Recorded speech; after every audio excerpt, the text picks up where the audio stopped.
하나님 아버지, 주일을 거룩하게 보내고 새로운 한 주간을 선물로 받습니다.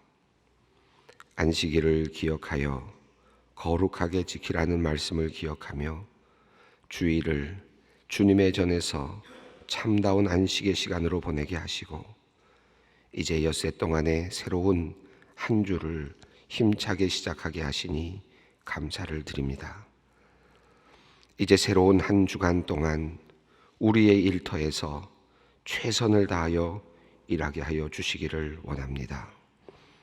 하나님, 한 주를 시작하며 주님의 말씀으로 무장하기를 원합니다. 말씀을 따라 우리의 한 주간이 잘 정돈되게 하여 주시옵소서. 한 주간 동안 기도의 자리에서 떠나지 않게 하여 주시기를 원합니다. 새벽마다 기도하게 하시고 교회를 위하여, 가족을 위하여, 나라를 위하여 기도하는 것을 쉬지 않게 하여 주시옵소서. 주님, 한 주 동안 하나님을 기쁘게 해드리며 살기를 소망합니다.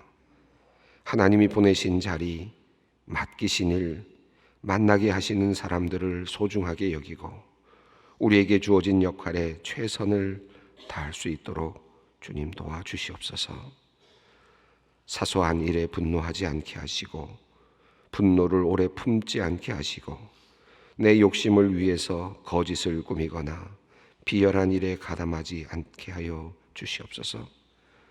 약한 자와 도움이 필요한 자에게 시간과 물질을 나누는 데 인색하지 않게 하여 주시고 내가 한 말과 행동을 책임지게 하시며 나태함으로 오늘의 일을 내일로 미루지 않게 하여 주시옵소서. 무엇보다도 우리가 하나님의 자녀임을 잊지 않게 하시고 말씀과 기도를 통해 깨닫게 하신 것들을 행할 수 있게 하여 주시옵소서. 말뿐이 아닌 생각과 그리고 행동으로 예수님을 닮아가는 한 주간이 되게 하여 주시옵소서. 하나님, 여름이 지나고 가을이 오고 있음을 매일 새롭게 느낍니다. 이 추수의 계절에 우리의 삶과 신앙에도 아름다운 열매들이 맺혀가기를 소원합니다.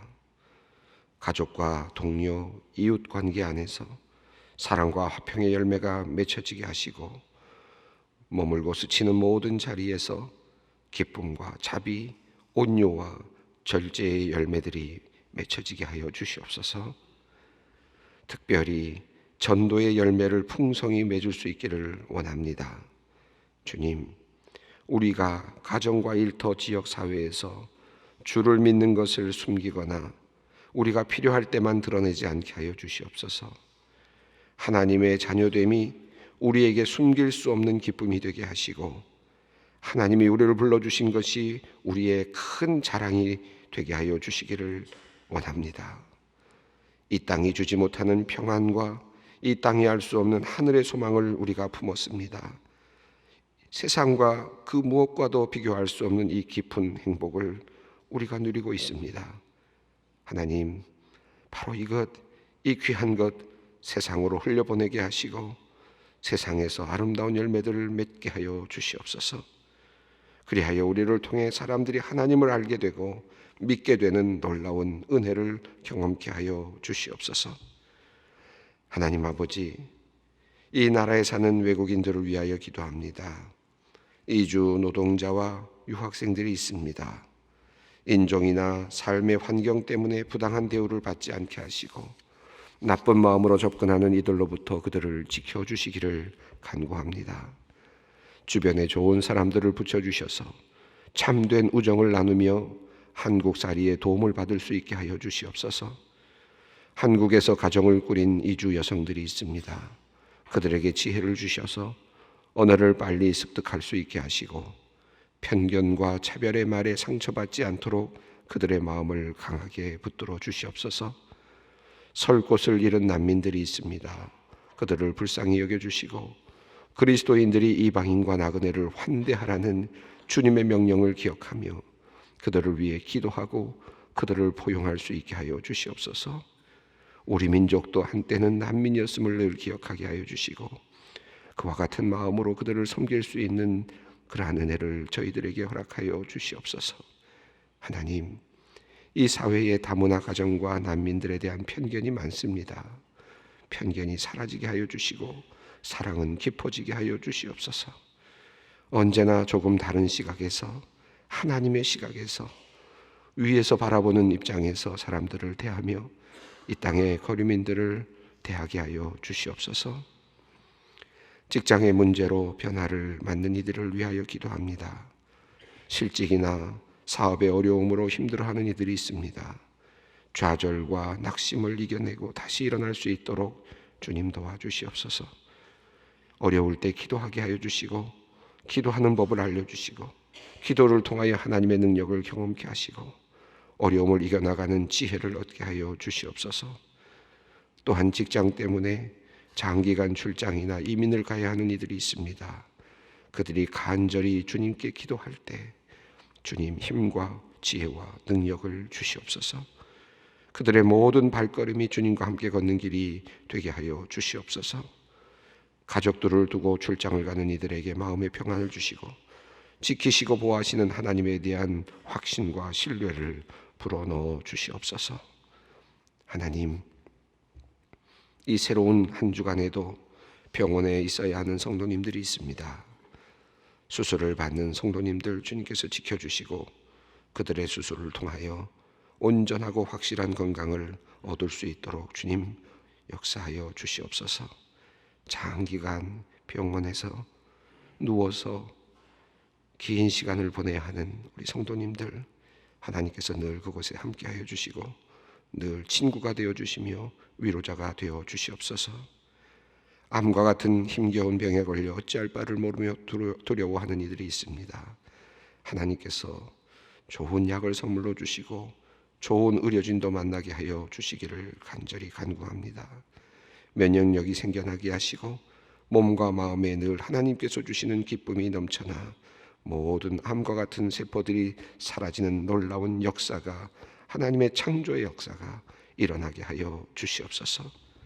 이제 하나님의 말씀 앞으로 나아갑니다. 말씀의 능력을 믿습니다.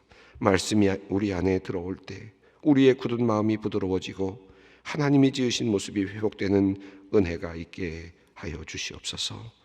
우리 주 예수 그리스도의 이름으로 기도 올리옵나이다. 아멘.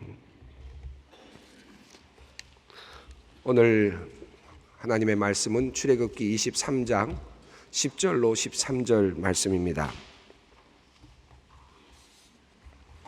출애굽기 23장 10절로 13절 말씀입니다. 함께 말씀을 봉독합니다. 너는 6해 동안은 너희 땅에 파종하여 그 소산을 거두고 7째 해에는 갈지 말고 묵혀두어서 내 백성의 가난한 자들이 먹게 하라. 그 남은 것은 들짐승이 먹으리라. 내 포도원과 감람원도 그리할지니라. 너는 6해 동안에 내 일을 하고 7째 날에는 쉬라. 내 소와 나귀가 쉴 것이며 내 여종의 자식과 나그네가 숨을 돌리리라. 내가 내게 이른 모든 일을 삼가 지키고 다른 신들의 이름은 부르지도 말며 내 입에서 들리게도 하지 말지니라. 아멘.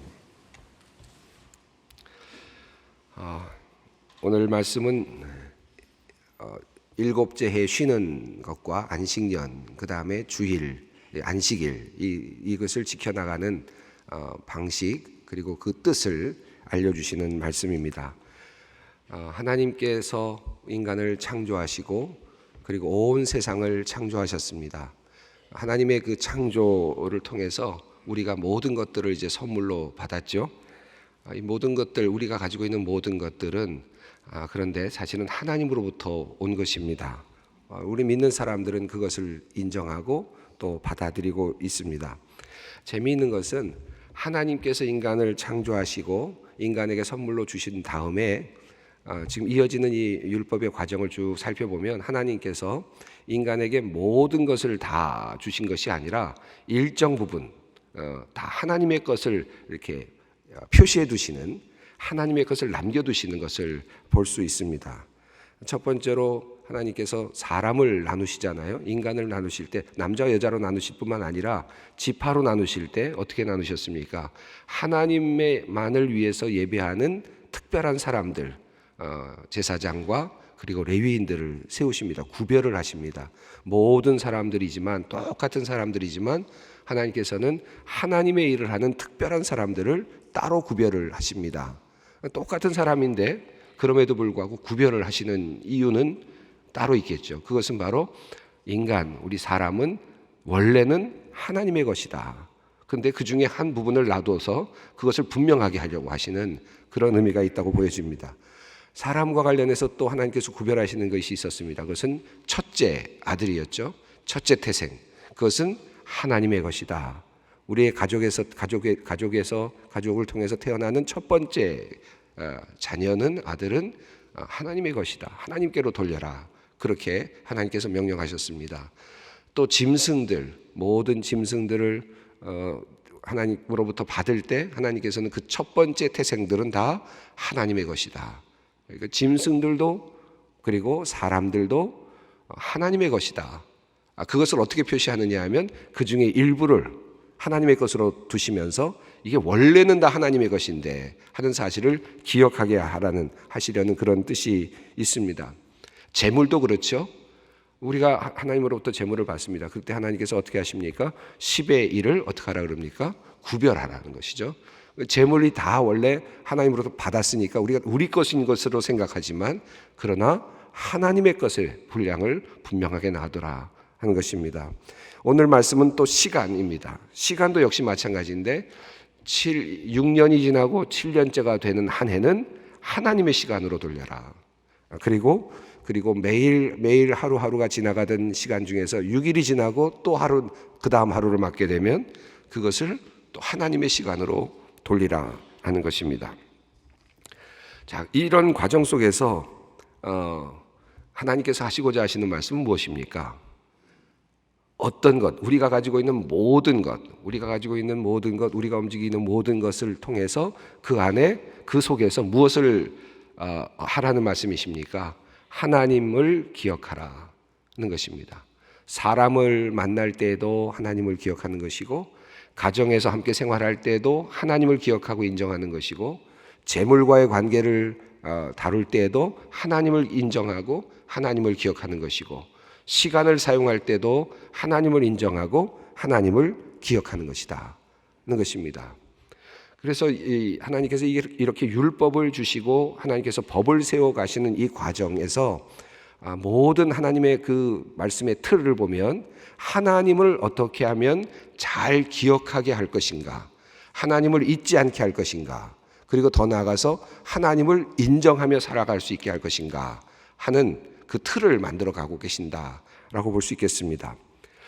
만약에 이스라엘 민족이 이와 같은 방식을 따라서 그대로 순종하고 따라간다는 것은 어떤 의미가 있겠습니까? 하나님을 인정한다는 것입니다. 하나님을 기억한다라는 뜻이죠. 구약으로 말하면 이것이 바로 믿음입니다. 구약적 의미에서 믿음입니다. 믿음은 어떻게 드러납니까? 하나님을 인정하는 데서 드러나는 거죠. 우리가 하나님을 믿습니다라고 말하잖아요. 하나님을 믿습니다라고 말하는데 믿는다는 걸 우리가 어떻게 표현해낼 수 있습니까? 믿는다는 것을 표현해낼 방법은 별로 없습니다. 그런데 하나님께서 명령하신 이 방식, 하나님께서 너희는 나를 기억하기 위해서 시간을 구별하라, 장소를 구별하라, 사람을 구별하여라, 재물을 구별하여라, 하나님께서 말씀하신 이 틀을 따라서 인정하고 따라가는 것, 이것이 바로 구약적인 의미에서의 믿음의 틀이라고 말할 수 있습니다. 사실 이것은 오늘날에도 과히 틀리지 않습니다. 여러 가지 다른 방법으로 우리가 믿음을 이야기할 수 있지만, 우리가 믿음을 측정하고 또 나름대로 믿음 생활을 하기 위해서는 이와 같은 방식은 여전히 우리들에게 유효한 방식이다라고 말할 수 있습니다. 우리는 마음으로 예수 그리스도를 믿죠. 그리고 영으로 우리가 예수 그리스도를 받아들입니다. 이와 같은 우리 신학적인 의미에서, 신약적인 관점에서 예수 그리스도의 보혈의 능력을 우리가 믿음으로 받아들이죠. 그런데 이 믿음으로 받아들인다는 것은 사실은 한편으로는 이와 같은 틀 안에서도 분명하게 드러날 수밖에 없습니다. 그래서 칼빈은 이런 틀을 율법의 제3사용이다 이렇게 이야기를 하고 있습니다. 이 율법의 제3사용이라는 말은 이런 뜻입니다. 율법에는 크게 세 가지 기능이 있다라고 이야기를 하는데, 첫 번째 기능은 이것입니다. 첫 번째 기능은 우리 인간에게 주신 일반적인 법칙으로서의 기능입니다. 무슨 말씀이냐 하면, 우리 하나님께서 십계명을 한번 생각해 보겠습니다. 살인하지 말지니라, 도둑질하지 말지니라 하는 말씀이 있지 않습니까? 이걸 거꾸로 한번 생각해 보십시다. 도둑질해도 된다, 살인해도 된다, 간음해도 된다, 이렇게 생각을 하시면 어떻게 되죠? 이건 인간이 살아갈 수 없는 세상이 되는 것입니다. 다시 말하면 인간이 기초적으로도 살아낼 수 없는 그런 사회가 되는 것이거든요. 그래서 하나님께서 율법을 주신 이유는 아주 평면적으로 보면 인간이 생존할 수 있는 하나의 가장 적절한 틀을 만들어 주시기 위한 하나님의 배려다라고 볼 수 있습니다. 이것이 율법이 우리에게 주는 첫 번째 용도입니다. 칼빈은 두 번째 용도를 이야기하는데, 그 용도는 하나님 예수님께서 이 땅에 오셔서 그 율법을 해석해 주신 틀입니다. 산상수훈을 통해서 말씀하셨잖아요. 간음하는 자 말씀하시면서 음욕을 품는 자마다 이미 간음했다. 그죠? 살인하지 말라는 말을 들었거니와 너희가 어떻게 했어요? 분을 품고 다투는 자, 그리고 이런 사람들이 또 살인한 것이다. 이렇게 보면 어떻게 됩니까? 모든 사람이 다 살인자요? 모든 사람이 다 간음한 자요? 모든 사람이 다 도둑질한 사람이 되는 거거든요. 예수님께서 가르쳐주신 그러한 틀을 보면, 적극적인 틀로 보면 우리 모두는 다 죄인이 됩니다. 그런 의미에서 또 율법은 우리들에게 필요합니다. 신약 성경이 우리 율법을 적용하는 방식이 바로 이 두 번째 방식이라고 할 수 있습니다.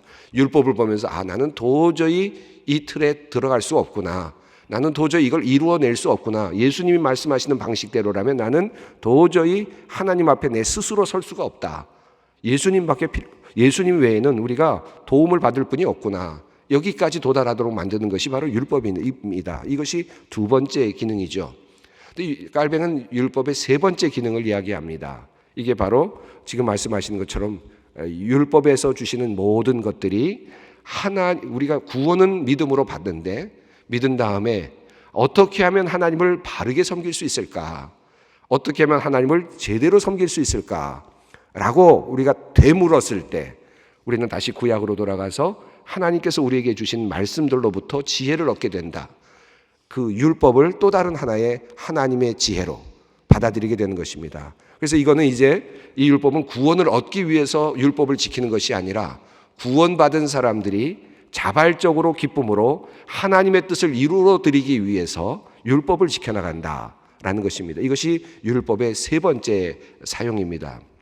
오늘 본문도 물론 오늘 구약의 성서를 읽어 내려가기 때문에 사실은 율법적으로 우리가 이해할 수 있죠. 그런데 만약에 우리가 하나님을 기쁘게 해드리기 위해서 하나님의 의도가 무엇일까라는 관점에서 오늘의 율법들을 읽어 내려가면, 하나님의 제정하신 법들을 읽어 내려가면 매우 또 다른 관점에서 우리가 유익을 얻을 수가 있습니다.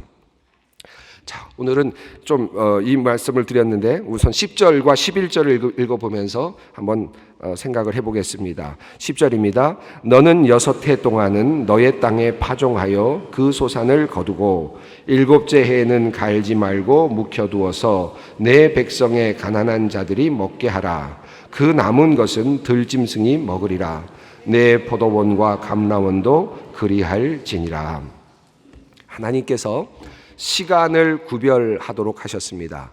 우리에게 주어진 시간이 있죠. 그런데 그 시간이 다 우리의 것입니까? 물론 다 우리의 것이죠. 그렇게 생각할 수 있습니다. 근데 우리가 마음대로 다 쓸 수 있습니까? 또 우리가 원하는 대로 다 모든 것을 다 소진할 수 있습니까? 실제로 불가능하다는 것을 우리가 우리 삶 속에서 경험하죠. 우리는 낮에는 일하지만 밤에 안 자면 안 되죠. 우리가 밤까지 다 일할 수는 없습니다. 밤은 나에게 주어진 시간이지만 사실은 내가 컨트롤할 수 없는 시간이기도 합니다. 그렇지 않습니까? 이 시간이 없으면 우리는 아마 며칠 못 견디고 아마 죽을 거예요.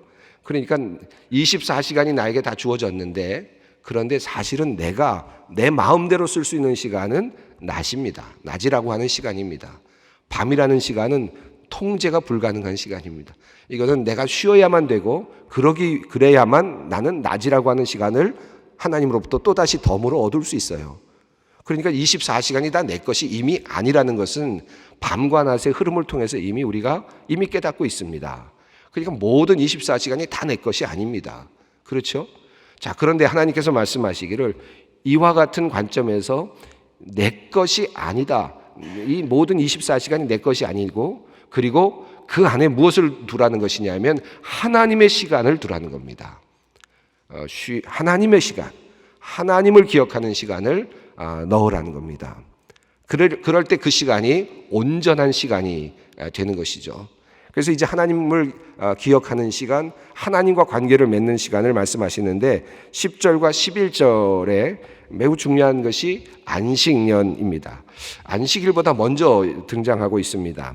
6해 동안은 너희 땅에 파종하여 그 소산을 거두고 7째 해는 갈지 말고 묵혀두어서 내 백성의 가난한 자들이 먹게 하라. 그 남은 것은 들짐승들이 먹으리라. 내 포도원과 감람원도 그리할지니라. 여기 보면 너의 땅이라는 말이 나오고 내 백성이라는 말이 나옵니다. 내 백성, 하나님의 백성, 내 땅이라고 하나님께서 주장하지 않으십니다. 네 거다 라고 주장을 하세요. 너의 거야 라고 주장합니다. 그리고 옆에 있는 사람들도 또 뭐라고 그러시냐면 내 백성이라고 안 하시고 너의 거야, 너의 백성이야 라고 이야기를 하십니다. 여기 너라는 말씀에 방점이 찍혀 있어요. 보통 하나님께서 말씀하실 때 내 백성에게 가라, 내 것이다 이런 말씀 많이 하셨잖아요. 근데 여기에서는 하나님께서 톤을 바꾸셨어요. 어떻게 했느냐면 이거 네 거야, 네 땅이야 이렇게 이야기하시죠. 그리고 네 옆에 있는 사람도 네 친구고 너의 백성이야 이렇게 관점을 바꾸시는 거예요. 그러면서 지금 안식년에 대한 이야기를 하고 계십니다. 너의 땅, 이 원래 네 거인데 그런데 7년째가 됐을 때는 쉬어라. 누구를 위해서 쉬느냐 하면 너의 백성을 위해서 쉬라는 겁니다. 나를 위해서 쉬라고 하지 않으셨어요? 근데 이 안식년과 안식일에 관련된 부분은 이 부분에서는 매우 인간과의 관계를 중심으로 설명을 하고 있습니다. 다른 방식으로 설명하신 것도 있지만 오늘 이 본문에서는 인간과의 관계성에서 설명을 하고 있습니다. 7째 해에는 너의 백성들을 위해서, 가난한 자들을 위해서 1년을 쉬라는 것입니다. 너의 땅인데 옆에 너의 백성도 있으니, 그러니 1년은 너의 백성을 위한 시간을 할애해 줄 수 있겠니? 라는 뜻입니다. 그렇죠? 그러면 그 다음에 뭐라고 말씀하시냐면, 그러면 가난한 자들이 그 7해째 되는 때 나오는 소산을 먹을 수가 있지 않겠느냐 것입니다. 이 가난한 사람들이 그럼 어떻게 하는 것입니까? 쉬게 하는 것도 있지만 사실은 그곳에서 몰래 뭔가를 해서 먹을 수도 있을 것이고, 또는 다양한 여러 가지 그냥 올라오는 것들을 또 추수해서 먹을 수도 있었겠죠. 가난한 자들이 먹을 수 있는 그런 것을 만들라는 것입니다. 더 나아가서 심지어는 들짐승까지 먹이라는 것입니다. 그러니까 너의 들짐승이죠. 그죠? 들짐승들까지도 우리의 책임 안에 두고 계십니다. 요즘 같은 세상에서는 이 말이 참 와닿는 말이죠. 요즘에는 강아지도 끼고 다니고 고양이도 집에서 몇 마리씩 키우는 분들도 계시고 그리고 엄마가 왔다 아빠가 왔다 그러시는 분들이시니까 그런데 이 말씀이 그런 대로 들짐승도 당연히 먹여야지 하는 마음이 드시겠지만, 고대 이 근동의 이 기간을 생각해 보시면 이건 정말 파격적인 말씀 아니겠어요? 들짐승까지 생각하다니 어떻게 그 짐승들까지 생각하라는 말씀이신가? 하나님이 지금 그렇게 말씀하고 계시는 겁니다. 그리고 내 포도원과 감람원도 그리할지니라. 사실 여기가 핵심입니다. 내 포도원과 감람원은 그 당시 사람들에게는 가장 핵심적인 농장이죠. 그렇죠? 그러니까 포도원에서는 포도나무가 열리고 포도주가 나오고, 감람원에서는 올리브가 나오고, 그죠? 올리브 열매가 나오고 올리브유가 나옵니다. 일상을 살아가면서 특히 근동 사람들에게는 가장 기초가 되는 음식들이 나오는 그런 나무들이고 열매들입니다. 이것들도 똑같이 하라. 그러니까 모든 사람들이 그것을 혜택을 누릴 수 있도록 하라는 것입니다. 안식년을 이렇게 가지라라는 말씀입니다. 12절 말씀을 읽어봅니다. 너는 엿새 동안에 내 일을 하고 일곱째 날에는 쉬라. 내 소와 나귀가 쉴 것이며 내 여종의 자식과 나그네가 숨을 돌리리라. 자, 이거는 또 안식년에 대한 내용입니다. 안식일에 대한 내용입니다. 6일 동안 일하고 그리고 하루는 쉬라. 여기도 또 역시 내 일을 하고 라고 되어 있습니다. 너라는 표현이 강하게 들어가고 있습니다. 너의 시간이다. 그리고 너의 일을 해라. 그리고 일곱째 날에는 내 일을 해라. 이렇게 말씀하지 않고 도리어 일곱째 날에는 쉬라. 하나님과 연결을 시키고 계지 않으세요. 그리고 뭐라고 말씀하십니까? 소와 나귀가 쉴 것이고 여종과 자식과 나그네가 숨을 돌리리라. 안식하리라. 새롭게 될 것이다. 쉬게 만들어줘야 된다. 그러니까 안식년과 안식일에 대한 이야기 속에는 하나님을 이야기하는 내용이 하나도 없습니다. 그렇죠? 하나님께서 보통 때는 안식일 기억하라. 안식일 내가 7일째 되는 날 쉬었습니다. 하나님과 관련해서 말씀하셨거든요.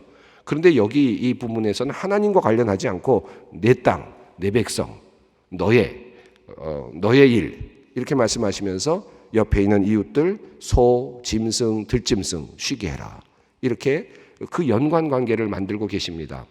그리고 13절 한번 읽어보겠습니다.